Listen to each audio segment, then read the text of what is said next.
નમસ્કાર ખેડૂત મિત્રો આજની તારીખ 9 ડિસેમ્બર 2025 અને આજથી લગભગ 9 દિવસ પહેલા એટલે 1 ડિસેમ્બર 2025ના દિવસે કનુભાઈના ખેતરની અંદર આપણા આઇકોનિક પીનો સ્પ્રે કર્યો હતો, એક પંપનો ડેમોન્સ્ટ્રેશન કર્યો હતો. તો આજે 9 દિવસ થયા છે. તો કનુભાઈ, તમારો પહેલા પરિચય આપો, તમારું ગામ, નામ અને તાલુકો જણાવો. પટેલ કનુભાઈ બળદેવભાઈ, કનકપુરા, તાલુકો વિજાપુર, જિલ્લો મહેસાણા.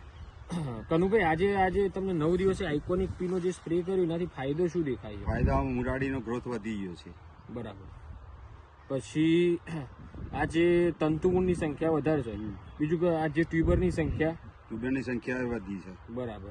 તો આજે તમને 9 દિવસે ફરક દેખાયો સીધો? હા, દેખાયો ને. તો વપરાય ખરા ના વસ્તુ? વપરાય. તો બધા ખેડૂત મિત્રોને વિનંતી છે કે તમે પણ આઇકોનિક પીનો 25 થી લઈને 40 દિવસની અંદર બટાકાનો ગ્રોથ સ્ટેજે આઇકોનિક પી 40 ગ્રામ પ્રતિ પંપ સ્પ્રે કરો અને સારું એવું પરિણામ મેળવી શકો છો. ધન્યવાદ.